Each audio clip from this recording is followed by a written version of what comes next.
Bom dia a todos e obrigado por aguardarem. Sejam muito bem-vindos à videoconferência de divulgação dos resultados do primeiro trimestre de 2025 do IRB-RE. Destaco aqueles que precisarem de tradução simultânea, que temos essa ferramenta disponível na plataforma.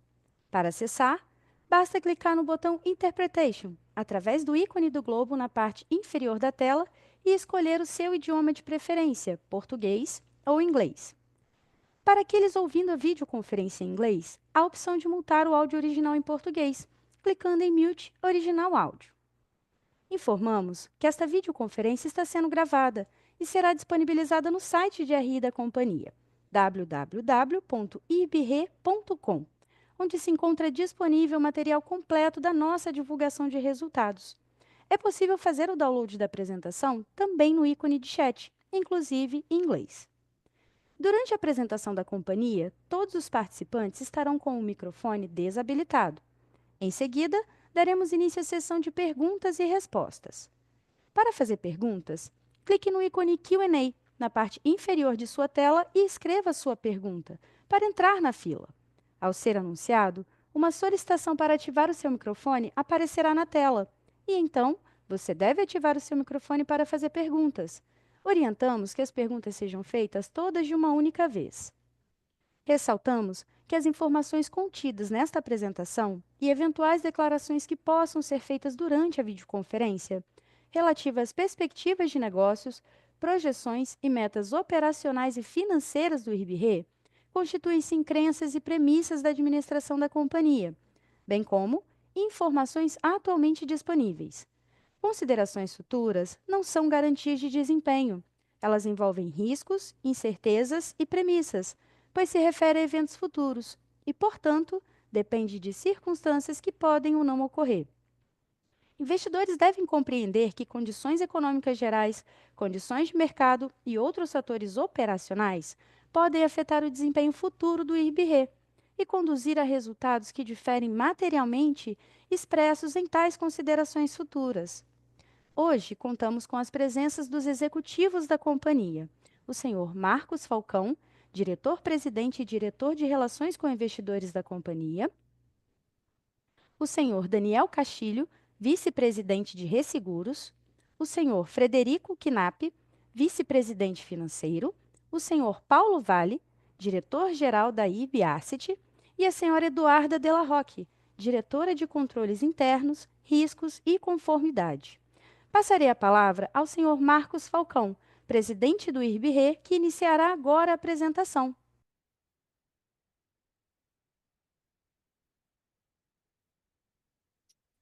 Bom dia a todos. Muito obrigado pela atenção de vocês e mais uma oportunidade de falar sobre o nosso negócio. Lembro que, a partir desse call, contamos com a participação do Fred, nosso CFO, na apresentação. Vou limitar a minha participação à abertura e ao encerramento, além das perguntas. Um ano atrás, estávamos nesse call com um grande desafio, que eram as enchentes que estavam acontecendo no Rio Grande do Sul. Foi um momento duro, mas importante, pois saímos fortalecidos, porém frustrados pelo gap de proteção que observamos, onde menos de 10% da perda econômica estava assegurada. Convido a vocês para fazer a leitura do primeiro relatório do IRB-PID, que fizemos uma pesquisa bem detalhada sobre as inundações no Rio Grande do Sul, englobando os aspectos de geologia, hidrografia, climatologia e as perdas no local. O relatório está disponível no nosso site. Acreditamos que compartilhar esse tipo de informação melhora a análise de risco de toda a cadeia, está em linha com o propósito de proteção da sociedade. Os juros atingiram 14,75 na semana passada, que contribuem para o nosso resultado financeiro. O tempo vai passando e a nossa rentabilidade vai melhorando, como será explicado pelo Paulinho. Mas de nenhuma forma o resultado financeiro nos distrai da disciplina de mantermos o foco em gerar resultados de subscrição, o que será abordado pelo Castilho em seguida. Continuamos focados em melhorar nossa eficiência, buscando reduzir despesas. Reduzimos pessoal e estamos revisitando contratos e serviços para tornar a empresa mais leve e ágil. Queremos centralizar todas as bases de dados da companhia em um único ambiente, de forma segura, confiável e acessível. Acredito que esse investimento em tecnologia e revisão de processos elevará a rapidez e a assertividade na tomada de decisões. Fred vai abordar isso adiante. Quanto à nossa gestão de capital, a Duda vai mostrar que ultrapassamos o número de 200% que almejávamos. Tivemos sinistros vultuosos, como noticiados na imprensa, que fazem parte do nosso negócio, que sabemos que é volátil. Por isso, chama a atenção que a visão de um trimestre é míope e olhamos os acumulados dos últimos 12 meses. Vocês vão ver, e é importante que vamos insistir em apresentar os ramos de vida e não vida separados, pois são negócios muito diferentes. E após a limpeza da carteira de vida, vamos voltar a tratar desse segmento de forma diferente do que foi feito no passado, focando em rentabilidade, mas com muita cautela, pois ao contrário do ramo não vida, a cauda é longa. Agora vou passar para o Castilho. Obrigado. Obrigado, Falcão. Bom dia a todos. Nesse próximo slide, apresentamos indicadores separando a visão vida e não vida. Na parte superior esquerda, registramos um trimestre com lucro líquido não vida de 135 milhões, superior ao trimestre anterior, que foi de 74 milhões. No ramo de vida, o resultado foi negativo, uma vez que o cancelamento de um contrato no ano passado não gerou mais prêmios, mas ainda recebemos sinistros. Na parte inferior do quadro, no lado esquerdo, podemos observar que o prêmio de 974 milhões é superior ao trimestre anterior e inferior ao mesmo período do ano passado. A razão desta redução de prêmio é devido a dois motivos. Um, o deslocamento de vigência de contratos relevantes do primeiro para o segundo trimestre do ano, o que quer dizer que esse prêmio deve se registrar no decorrer do ano. E dois, esperávamos uma melhor produção no negócio de agro, que devido a condições do mercado não se concretizou. Na parte superior direita do slide, podemos ver um resultado de subscrição inferior ao trimestre anterior. Neste trimestre, registramos a ocorrência de um grande sinistro numa fábrica de lubrificantes, afetando tanto danos materiais como lucros cessantes. Acho importante mencionar que, apesar de termos um sinistro com nossa participação acima de 200 milhões de reais, registramos um trimestre com lucro líquido de 119 milhões. Na parte inferior direita, registramos um índice combinado de 161% em vida pelas razões que descrevemos antes. É um índice combinado em não vida de 98%. No próximo slide, eu gostaria de falar do perfil da nossa carteira. Neste trimestre, como comentamos no call de resultado anterior, em lugar de abrir o portfólio em relação ao prêmio emitido, decidimos continuar utilizando o prêmio retido. A redução do prêmio retido foi comentada no slide anterior, sendo o deslocamento de vigência de contratos relevantes do primeiro para o segundo trimestre, que será registrado durante o decorrer do ano, e o fato de esperarmos uma melhor produção no negócio de agro. A redução de prêmio em vida é devida ao cancelamento já mencionado de uma grande conta de vida que decidimos não renovar por não ser rentável. Indo agora para a distribuição geográfica, continuamos com foco em Brasil. Neste trimestre, 62% dos prêmios retidos. Estados Unidos e Europa representaram no trimestre 29% da nossa carteira. Essa distribuição geográfica deve mudar nos próximos 2 trimestres, uma vez que a América Latina renova seus negócios em abril, junho e julho. Estamos, portanto, nesse momento em plena renovação na Argentina, Peru, Colômbia e México. Acho importante comentar que nossa carteira é predominantemente cauda curta, com 52% no ramo patrimonial. Nossa estratégia continua de crescimento com rentabilidade. Se observarmos que não conseguimos aceitar riscos com a precificação adequada, não sacrificaremos o resultado. No próximo slide, verificamos os indicadores na visão dos últimos 12 meses, separados vida e não vida. Notem o crescimento do lucro líquido de forma paulatina de 185 para 412 milhões, com correspondente aumento de resultados de subscrição de 274 para 433 milhões. O prêmio retido na visão dos últimos 12 meses é superior em não-vida, com um crescimento de 10%, de 2,9 bi para 3,3 bi, com redução em vida, como era já esperado. O ramo vida representou no trimestre 5% do prêmio total. Consideramos que o prêmio da carteira vida já se encontra no patamar mínimo e pretendemos, a partir de agora, iniciar um novo plano de negócios visando sempre a rentabilidade. Finalmente, notem que o índice combinado de 129% em vida e 97% em não vida. Indo para o próximo slide, verificamos os indicadores com mais granularidade, segregando a carteira de não vida entre doméstico e internacional. Neste slide, podemos observar que o lucro líquido de não vida foi originado principalmente pela carteira doméstica. Notem que o negócio internacional não vida passou a ter resultados positivos desde o quarto TRI de 2024. Podemos observar a mesma progressão nos resultados de subscrição. Observem também que o índice combinado de não vida internacional continua se reduzindo hoje em 102%. Não vida doméstica registrou um índice combinado de 95%, impactado pelo sinistro vultoso já mencionado. No próximo slide, temos a segregação de vida e não vida pelos dois indicadores centrais do cálculo de índice combinado, o índice de sinistralidade e o índice de comissionamento. Quando olhamos o índice de sinistralidade, verificamos que não vida vem se comportando de forma estável, num patamar esperado hoje de 61%. A parte de vida teve um comportamento mais volátil, principalmente pelo cancelamento do contrato de vida já mencionado. O índice de comissionamento se mantém constante não vida e apresenta estável em vida desde o terceiro TRI de 2024. Passo a palavra ao Fred. Bom dia a todos, é um prazer estar aqui com vocês. Meu nome é Fred Knapp e é com grande entusiasmo que participo hoje do meu primeiro call de resultados como CFO do IRB. Assumir essa função na maior resseguradora nacional e com a relevância da nossa companhia é, sem dúvida, um marco na minha trajetória profissional.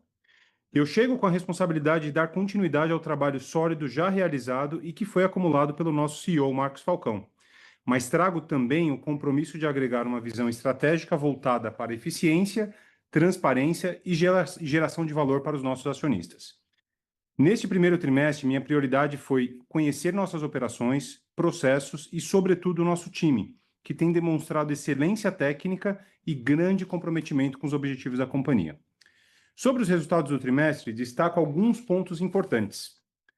Assim como destacado pelo Castilho, a disciplina técnica na subscrição segue sendo o nosso principal pilar. Estratégia essa que vem demonstrando robustez e foco nos índices de rentabilidade técnica. Seguimos focados também na busca por eficiência operacional. Recentemente, iniciamos um mapeamento completo de todos os processos da companhia, com o objetivo de identificar automações e otimizações de processos. Além disso, iniciamos uma implementação de um Data Lake, que ele visa modernizar e consolidar os dados internos e ampliando a nossa capacidade de tomada de decisões. Indo agora para o slide de despesas administrativas, e como abordado em calls anteriores, seguimos com o desafio de melhorar o índice de despesas. Parte dessas despesas está relacionada à depreciação e contingências, e ressalto que a depreciação não tem efeito em caixa. Implementamos mudanças também para capturar essas despesas de forma mais precisa, especialmente no que diz respeito aos investimentos em TI, que anteriormente eram registrados como CAPEX. Como forma de avaliação das despesas administrativas, entendemos que o ideal é olhar para o acumulado de 12 meses, visão essa que abordamos no slide.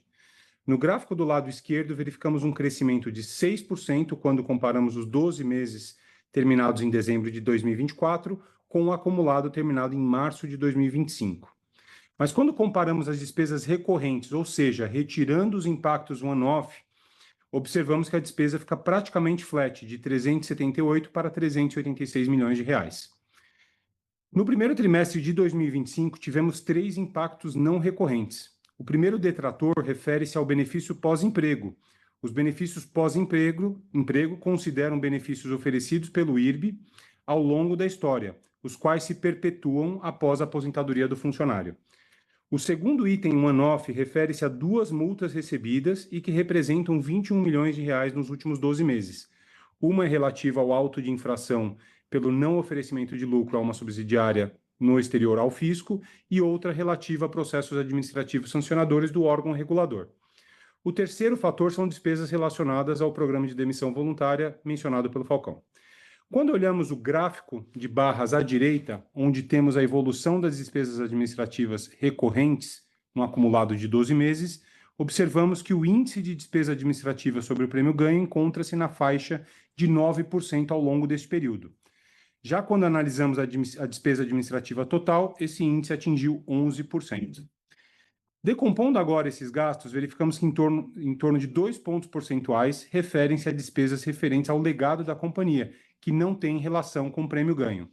Se excluirmos os gastos com o legado, esse índice retornaria ao nível de 9%, entretanto, a gente ainda não considera esse índice o ideal. Voltando à minha fala inicial, temos o desafio de trazer eficiência tanto pelo lado da receita quanto pelo controle de custos. Agora passo a palavra para o Paulo Vale, que abordará sobre o nosso resultado financeiro. Obrigado, Fred. Bom dia a todos.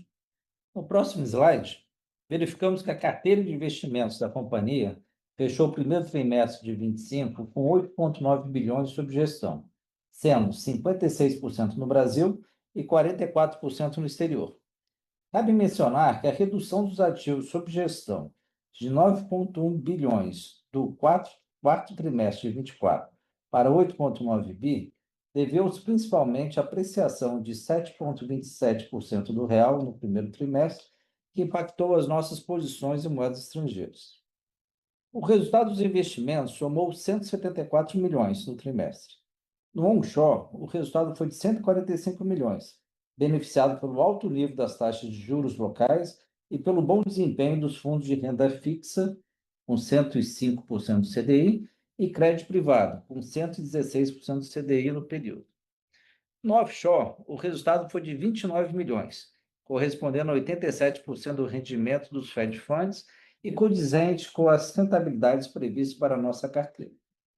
Quando olhamos o resultado financeiro e patrimonial total, vemos 210 milhões, beneficiado também pelo resultado de 45 milhões na variação cambial, tendo em vista termos iniciado o ano com uma posição ativa em reais, decorrente de ajuste na expectativa de realização de recebível de uma ação judicial transitada em julgado de dólares para reais, conforme comentado no resultado do quarto trimestre de 24. Já no próximo slide, abrimos o resultado por classe de ativos, onde vemos as rentabilidades favoráveis citadas nas linhas de renda fixa, 105% do CDI, e crédito privado, 116% do CDI. Na parte de inflação, dados os números mais altos de fevereiro e março, tivemos rentabilidade de 104% do CDI na parte ativa e 90% do CDI na parte de legado, aberta no gráfico à direita, com as NTNBs 25, 26 e 28, que são aplicações realizadas até 2021 com taxas menos atrativas. Na parte do offshore, destaque para a linha de gestão ativa dos soberanos brasileiros, com rentabilidade de 172% dos Fed Funds, que se beneficiou do fechamento das taxas no trimestre. E na parte de títulos privados, com um bom desempenho dos bondes corporativos e dos CDs das moedas emergentes, com os quais fazemos o hedge da companhia, que teve uma rentabilidade de 127% dos Fed Funds. Quanto ao legado dos soberanos brasileiros, que foram investidos com taxas menos favoráveis dos anos anteriores, vale citar que estamos zerando paulatinamente a posição do Globo 2026, realizando o prejuízo correspondente ao valor do mercado e reinvestindo a taxas mais favoráveis, processo esse benéfico para a companhia. Já realizamos cerca de 45% desse movimento, reduzindo a posição de 6% para 4% dos ativos totais, e o objetivo é liquidar totalmente essa posição ainda durante esse ano, com impacto previsto de 51,7 milhões, conforme a nota explicativa 6.2. Essa operação impactou negativamente em 17 milhões do resultado financeiro deste trimestre, além dos 24 milhões do quarto trimestre de 2024. No gráfico embaixo à direita, vemos o resultado da carteira de investimento onshore de 102% do CDI, com a taxa de retorno do período de 12,8% anualizado. Os legados onshore ainda representam 11% dos ativos totais, mais 2% referente à NTNB 2025 vence daqui a 2 dias, que representa cerca de 160 milhões. 3% vencerá em 2026 e 6% em 2028. O vencimento da NTNB 2025 será no dia 15 de maio. Agora, passo a palavra para a nossa diretora, Duda Della Rocca. Obrigada, Paulo. Bom dia a todos. Neste primeiro slide, vamos falar do nosso indicador de solvência regulatória, que vem crescendo continuamente. A suficiência do patrimônio líquido ajustado em relação ao capital mínimo requerido, que era apenas de 72 milhões há 2 anos atrás, é hoje de 1 bilhão e 115 milhões, conforme o gráfico superior esquerdo, o que significa uma suficiência de 207%, um aumento de 38 pontos percentuais em relação ao primeiro trimestre de 2024. O resultado se deve, tal como vemos no gráfico superior à direita, a um aumento substancial do nosso patrimônio líquido ajustado, sem quase nenhum aumento do capital mínimo requerido, de um ano para cá, representando uma melhora substancial do retorno ajustado ao risco, tanto nas áreas financeira quanto de subscrição, como fruto da gestão mais eficiente do nosso capital. Já no próximo slide, vamos olhar o segundo indicador regulatório que avalia, de acordo com a SUSEP, a liquidez da nossa carteira, segundo o montante de ativos qualificados como garantidores para fazer frente aos nossos compromissos atuariais. O indicador de cobertura de provisões técnicas encerrou o primeiro trimestre com suficiência de 728 milhões, equivalente a 10,9% da necessidade de cobertura, 1,2 pontos percentuais abaixo do indicado em dezembro de 2024, dentro da margem de oscilação normal da volatilidade do nosso negócio. Cabe registrar que esse indicador está 5,1 pontos percentuais acima do valor registrado no primeiro trimestre de 2024 e que, além do monitoramento da cobertura de provisões técnicas, realizamos a gestão dinâmica do caixa da companhia, incluindo o hedge para todas as moedas que operamos. Nesse slide, trazemos as várias iniciativas de destaque que já tivemos este ano na área de sustentabilidade. Revisamos a nossa política ESG, que havia sido elaborada em 2022, estava, portanto, defasada em relação ao benchmark que fizemos comparativamente a stakeholders relevantes. Fizemos nosso primeiro inventário de gases de efeito estufa e nos comprometemos com o Acordo de Paris. Tanto a nossa política ESG quanto o nosso segundo relatório de sustentabilidade, que foi lançado no dia 30 de abril, estão disponíveis no nosso site. Neste slide, eu trago os destaques do relatório de sustentabilidade, começando pela parte de governança, que, dado o nosso histórico, é ainda mais importante para nós. Estamos no terceiro e último ano do nosso acordo com o DOJ, Departamento de Justiça americano. E não só por isso, estamos investindo e evoluindo muito no nosso programa de integridade, que é detalhado no relatório. No aspecto social, destaco que este ano fomos novamente considerados Great Place to Work. E no aspecto ambiental, publicamos recentemente no nosso site o nosso primeiro relatório IRB-PID, fazendo uma análise detalhada sobre as inundações do Rio Grande do Sul que aconteceram em abril e maio e sobre as queimadas do estado de São Paulo de agosto e setembro do ano passado. Agora, passo a palavra de volta ao Fred. Muito obrigado. Agora, na sequência, apresentaremos 3 slides sobre o nosso desempenho no IFRS 17. No primeiro, destacamos o lucro líquido de 134 milhões no período, frente aos 237 registrados no primeiro trimestre de 2024. Nesse trimestre, o resultado das prestações de serviço totalizou 235 milhões, uma leve redução em relação ao mesmo período de 2024, quando alcançou 252 milhões. Os principais destaques positivos foram os grupos patrimonial e rural, que contribuíram de forma relevante para a composição do resultado. Por outro lado, no Vida, observamos uma redução no resultado do primeiro trimestre de 25 em comparação ao mesmo período do ano anterior, refletindo a nossa estratégia em focar em contratos rentáveis nesse segmento. Passando para o próximo slide, falaremos do impacto da margem contratual de resseguro, ou CSM. Como comentamos em divulgações anteriores, a CSM representa o lucro esperado dos contratos de resseguro que ainda não foi reconhecido no resultado e que será liberado gradualmente conforme entregamos os serviços ao longo do tempo. Esse é um componente-chave do resultado da prestação de serviços de resseguro, medindo a rentabilidade futura dos nossos portfólios. Neste trimestre, registramos uma redução de 13,6% na amortização da CSM em relação ao mesmo período de 24, reflexo de uma amortização mais elevada no Vida naquele período, principalmente em função das últimas contas com valores relevantes recepcionadas em 23. Por outro lado, mesmo com a não renovação dos contratos de vida, os novos negócios subscritos no trimestre apresentaram um crescimento de 21,1% na CSM em relação ao período anterior, evidenciando a consistência e qualidade das decisões de subscrição adotadas pelo IRB, priorizando critérios mínimos de rentabilidade estabelecidos. Já no terceiro slide, o principal fator que impactou negativamente o nosso resultado no primeiro trimestre de 25 foi o efeito das taxas de desconto aplicadas aos ativos e passivos dos contratos de resseguro e retrocessão, resultando em uma despesa total de 198 milhões.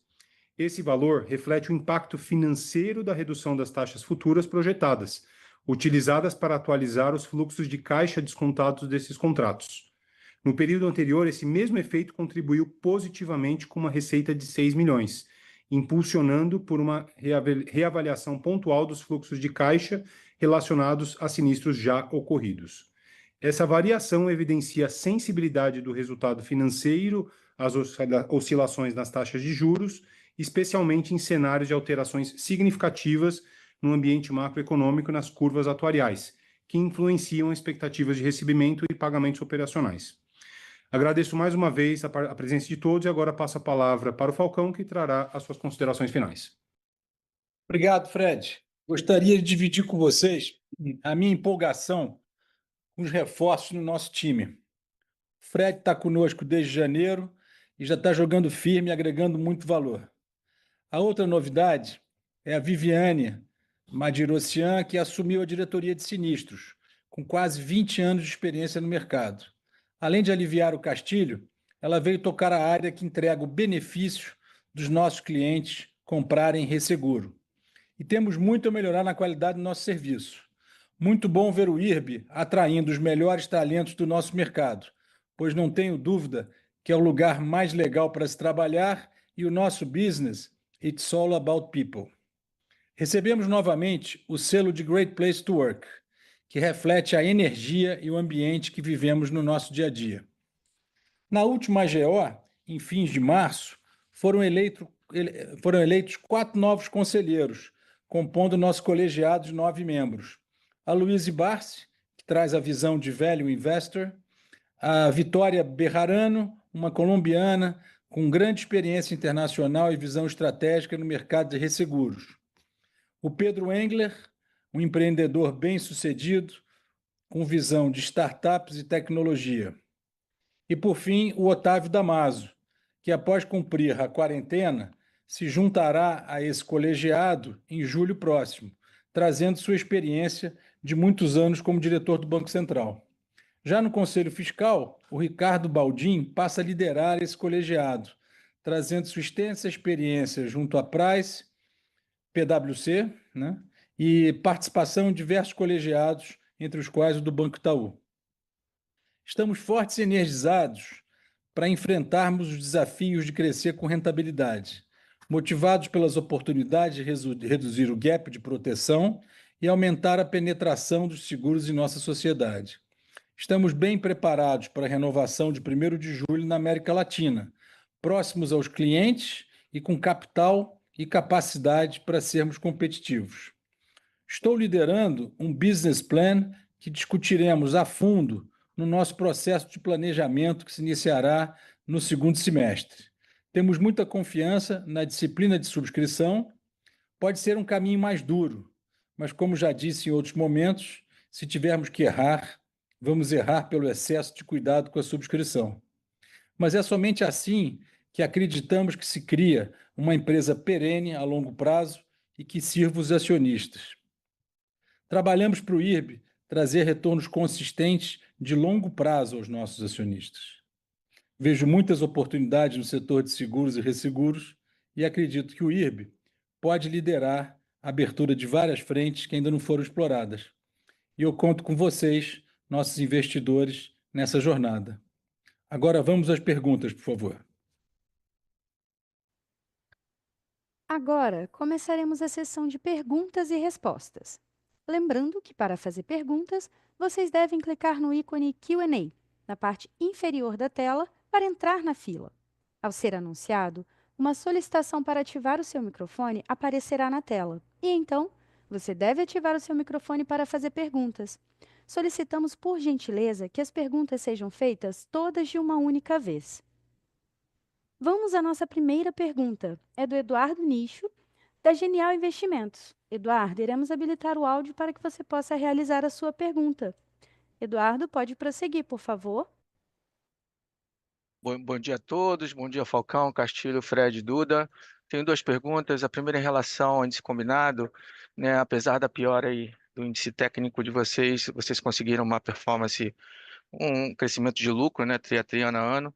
Mas eu queria explorar um pouquinho esse índice combinado, se vocês pudessem quebrar um pouco os detalhes aí de como vocês veem esse índice evoluindo ao longo de 2025, se vocês têm a meta aí de voltar a dar uma performance abaixo de 100%, né? Se vocês pudessem quebrar aí entre sinistralidade, comissionamento, o administrativo que vocês estão fazendo uma melhora, né? E o índice de tributos que aumentou bastante nesse trimestre, eu agradeço, né? E a minha segunda pergunta é em relação ao crescimento de vocês. Vocês tiveram os prêmios emitidos aí recuando 13% nesse trimestre, né? Ano a ano, principalmente no Vida Brasil, uma queda aí de quase 62%, né? Eu entendo que vocês estão fazendo uma maior seletividade aí na escolha dos prêmios, mas de certo modo isso eventualmente pode comprometer o crescimento futuro de vocês. Se vocês pudessem dar um pouco de perspectiva do como vocês veem os prêmios evoluindo em 2025, Tá bem, eu agradeço. E se você Simba. pudesse falar um pouquinho mais sobre o mercado doméstico, né, que vocês estão tendo um pouco mais de dificuldade de crescer. Muitíssimo obrigado. Bom dia, Eduardo. Obrigado pela pergunta. Aqui é o Daniel Castilho, tudo bem? Você fez a pergunta do milhão. O índice combinado, eu diria, a seleção de riscos é o maior desafio que nós temos na subscrição. Agora, a seleção de riscos com rentabilidade é ainda maior o desafio. Eu costumo dizer que o nosso negócio você precisa ter 80% de ciência e 20% de arte. Para isso, temos tantos atuários trabalhando com a gente, fazendo tantos cálculos, para ter certeza que a gente tem rentabilidade em nossos negócios. E como você sabe, nós precificamos o nosso negócio a 95% de índice combinado. Por outro lado, eu acho que é um erro a gente olhar só para um trimestre, é melhor olhar para os últimos 12 meses. No trimestre, a gente tem a foto do mês, do trimestre, mas não temos a evolução de tudo. Então, nos 12 meses, a gente tem mais o filme do que nós estamos fazendo. Se a gente olhar para os nossos números, que eu falei alguns minutos atrás, o índice combinado de vida está em 129%, ele deve se reduzir na medida que a gente procedeu à limpeza da carteira, e lembre que em vida a gente cancelou um contrato grande o ano passado, o prêmio já não entra mais, mas os sinistros ainda continuam acontecendo, uma vez que o negócio de vida é um negócio de uma cauda mais longa.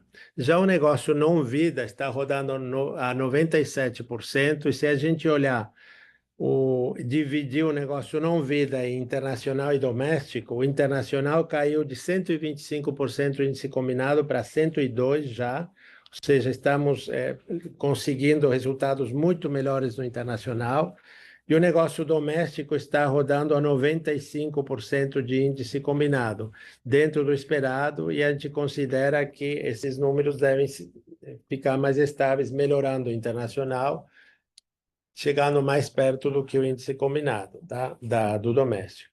Não podemos esquecer que o índice combinado é uma composição de vários números também. A DA, os gastos administrativos, são também muito importantes. Na medida que a gente consegue reduzir essa DA, o nosso índice combinado melhora. Também não podemos esquecer que a DA é um percentual do prêmio. Na medida que a gente consegue aumentar o prêmio, a DA percentualmente se reduz.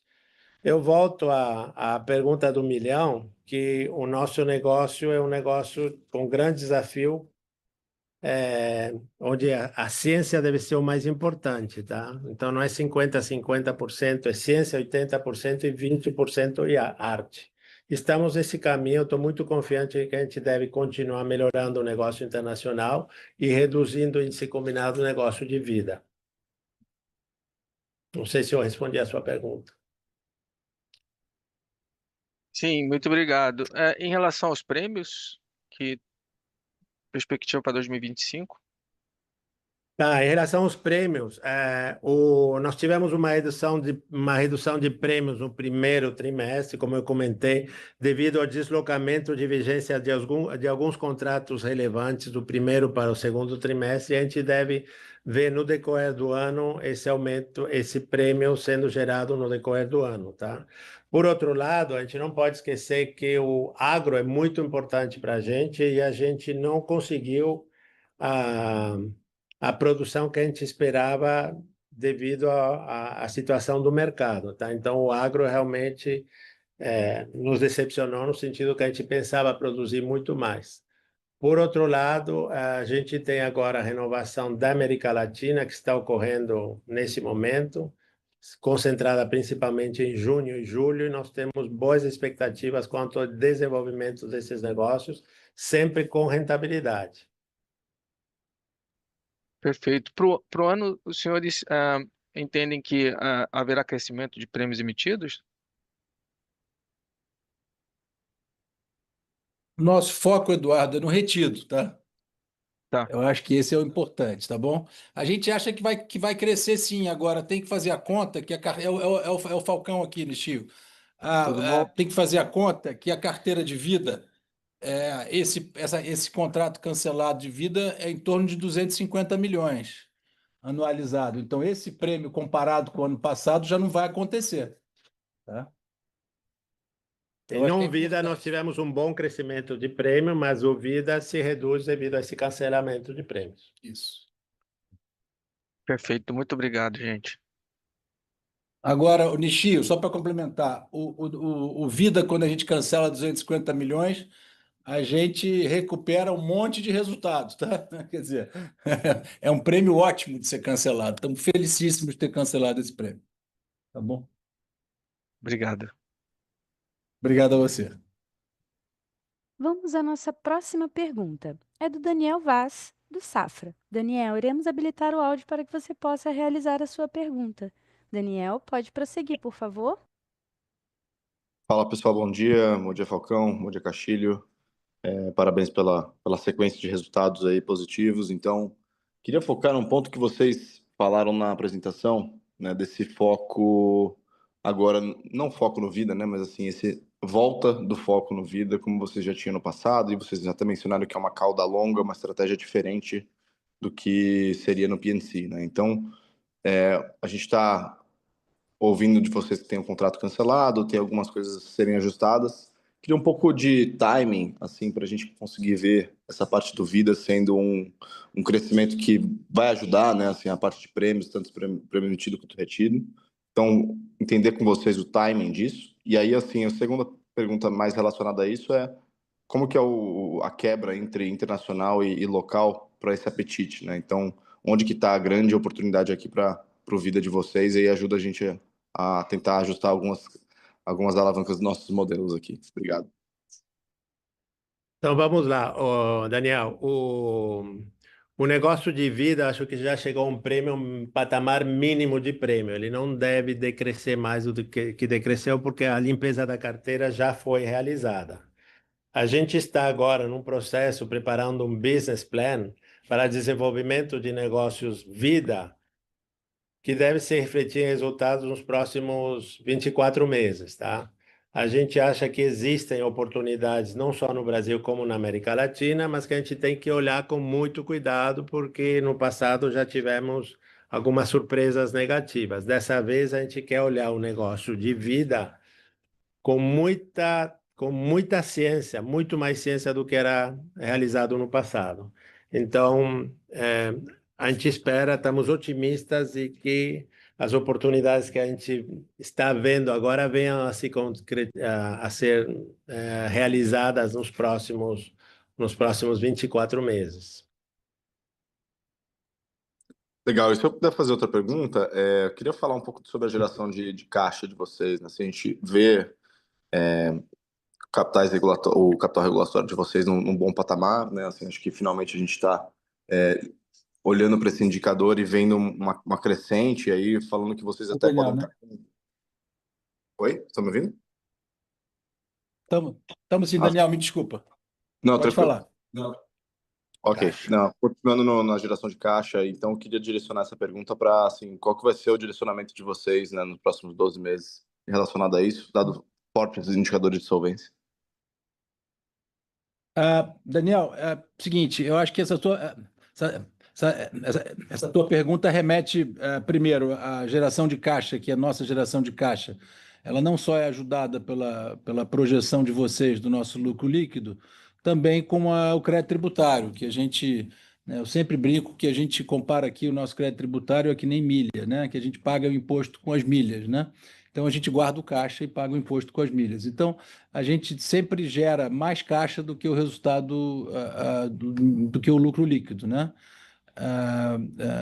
Agora, obviamente, a gente tem um pagamento de debêntures, né, no final do ano, que a gente vai usar um pedaço desse caixa gerado. Lembrando, a gente ainda tem mais ou menos perto de 600 milhões de reais de dívida, 300 para pagar esse ano, mais ou menos, um pouquinho menos, e 300 para pagar no ano que vem.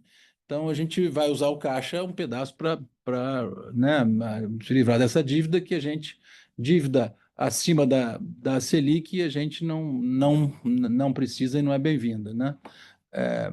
Se bem que essa dívida, quando foi emitida, com a abertura de taxa, ela ficou in the money. Então, a gente está tranquilo em carregar ela, por isso que a gente nem tentou antecipar esse pagamento, tudo, vamos levar ela no fluxo normal dela, mas se a gente fosse emitir dívida hoje, se fosse tentar rolar, era muito mais cara do que a Selic e não faz sentido para a gente.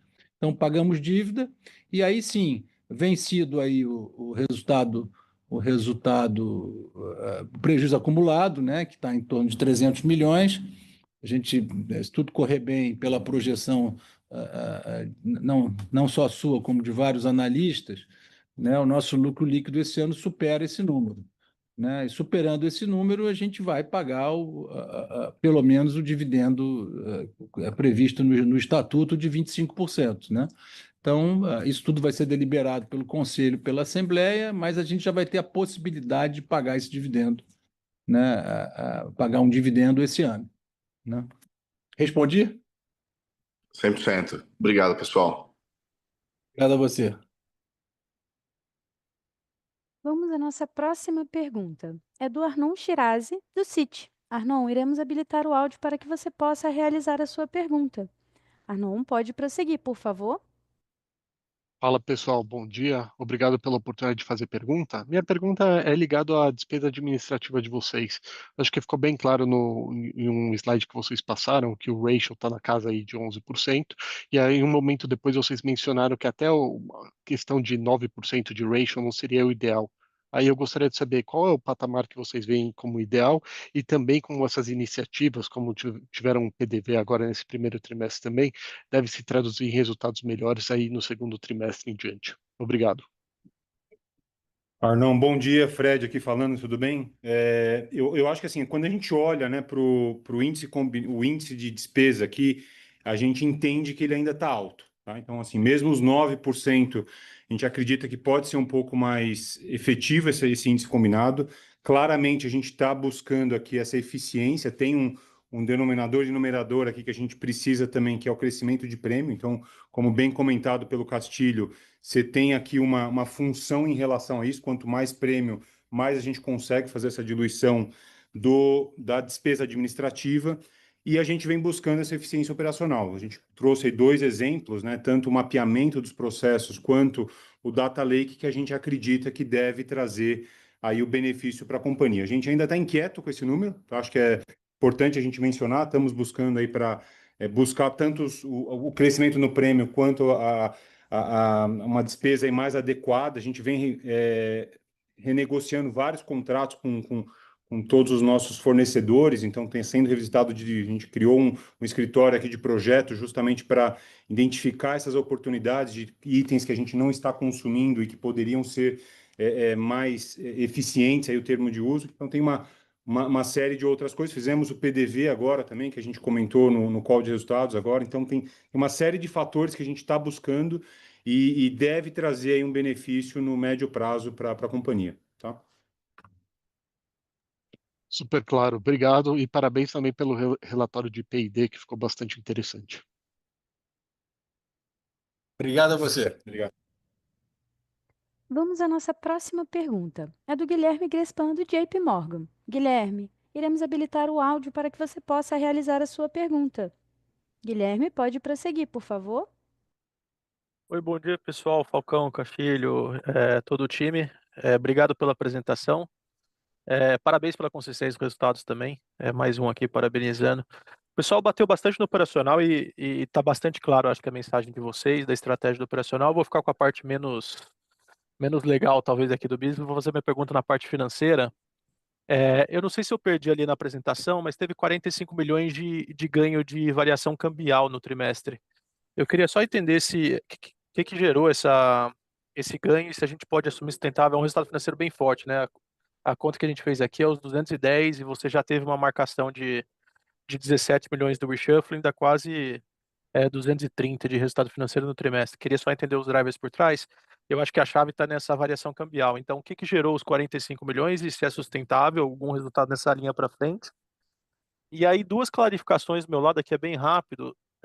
Eu acho que foi falado que é esperado um impacto negativo de 52 milhões do reshuffling do portfólio. Eu queria só confirmar se esse número já inclui o que já foi feito. Então, já passou aí esse 317, no quarto tri passou um pouco. Só para entender se 52 é o adicional ou se já inclui o passado. E os 200 milhões de impacto da fábrica de lubrificante, se só confirmar que passou já inteiro nesse trimestre. Obrigado.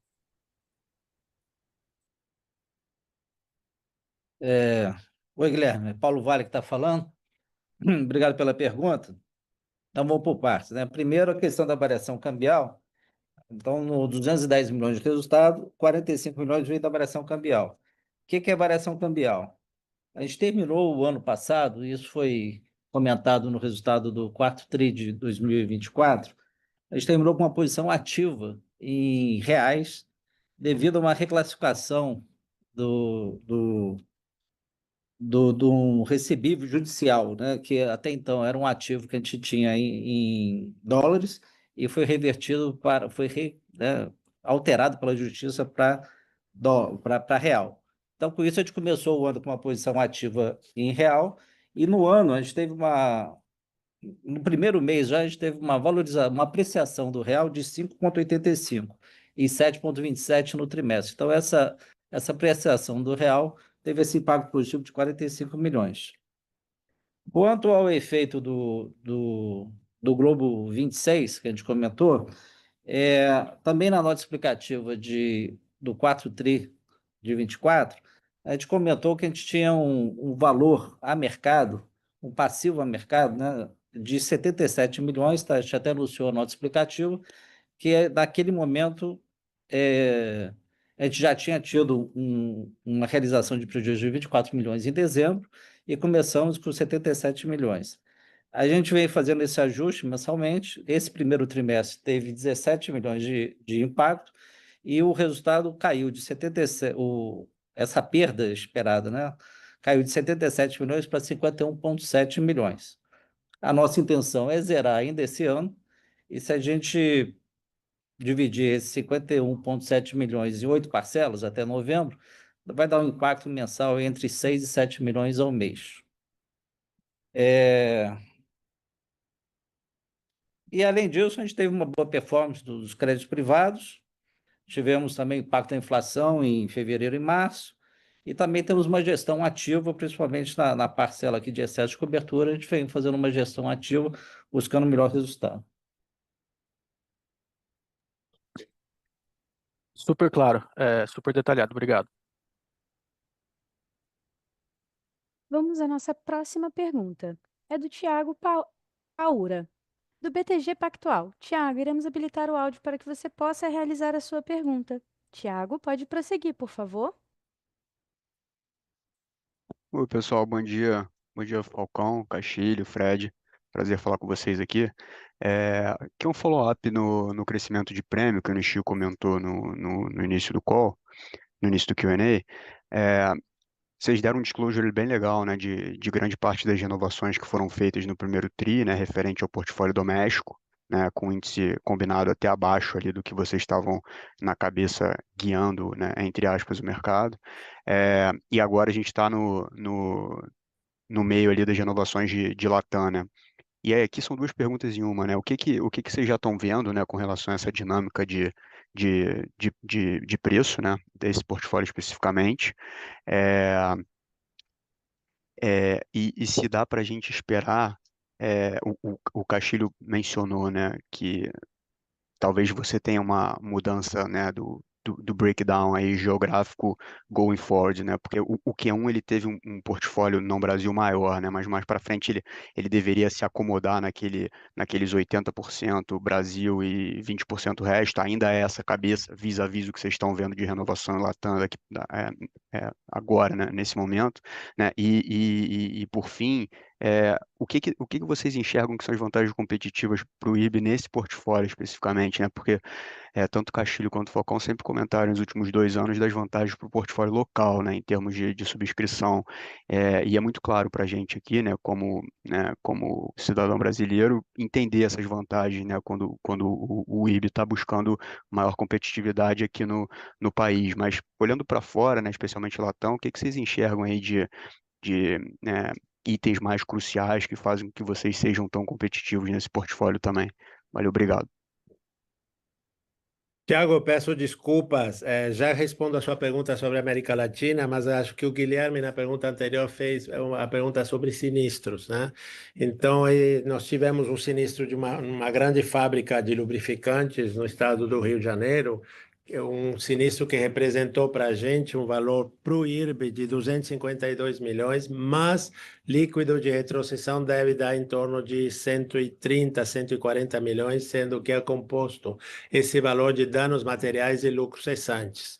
Desculpa, Guilherme, que eu não respondi essa pergunta antes. Tiago, então vamos falar da América Latina. América Latina, eu acho que a grande vantagem competitiva que nós temos na América Latina é serviço. Não é preço só.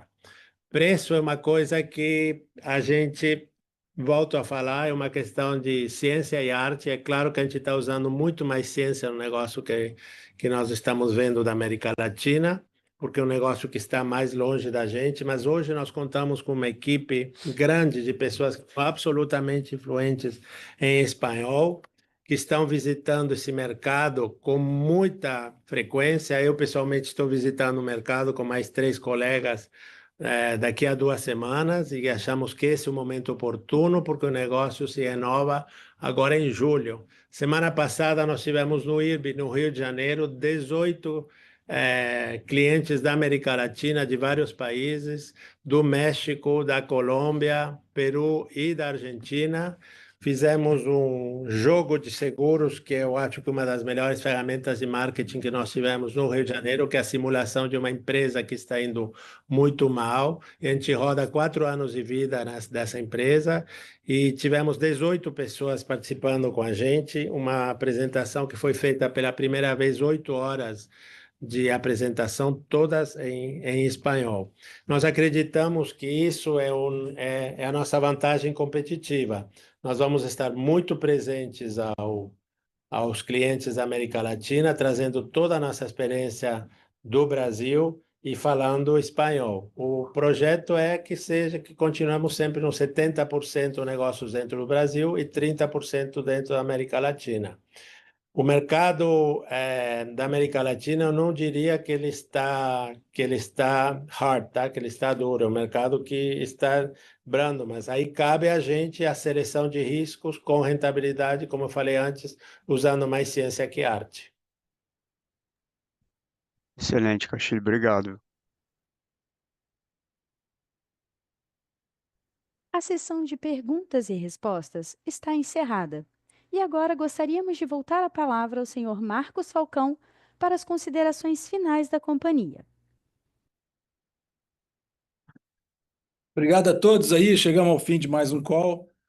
Com muita expectativa para o próximo call. Acho que o call do segundo tri para a gente é sempre o que a gente tem uma visibilidade maior do ano, sempre melhor para a gente dividir com vocês e tirar os efeitos de um trimestre e a gente ir educando, a gente olhar o IRB como dois business separados, vida e não vida, e olhar o IRB não como um trimestre, mas como um filme que a gente sempre olha aqui dentro, assim que a gente gere a companhia e as carteiras, com 12 meses acumulados. Quero só tocar um ponto, teve algumas perguntas que não foram endereçadas especificamente, que eu queria responder. A principal delas foi por que nós cancelamos ações em tesouraria. Eu acho que essa pergunta é uma resposta regulatória. A gente precisa cancelar as ações em tesouraria por uma questão regulatória. Então, não é uma decisão nossa, é uma imposição regulatória. Tá? Então, com isso aqui, eu encerro, agradeço a todos e vamos continuar aqui com os nossos desafios, né? Crescer prêmio, né? Com rentabilidade, como diz o nosso guru Castilho aqui sempre. O Fred, nosso xerife das despesas, agora está empenhadíssimo aqui em a gente. Espero que o Castilho cresça prêmio para ajudar o Fred a ter um ratio melhor, mas ele vai estar trabalhando no numerador aqui para diminuir as despesas também. E a gente inicia agora, eu reitero, um processo muito interessante de um business plan de 3 anos para focar nesse crescimento, lembrando que a gente, no início do ano, declarou o fim do turnaround. Então, a empresa agora olha para frente com o farol alto e muito animado com o time que a gente tem para conquistar aí esses retornos consistentes e a empresa perene. Obrigado a todos, um abraço. Encerramos a videoconferência de divulgação dos resultados do primeiro trimestre de 2025 do IBRE. O Departamento de Relações com Investidores está à disposição para responder as demais dúvidas e questões.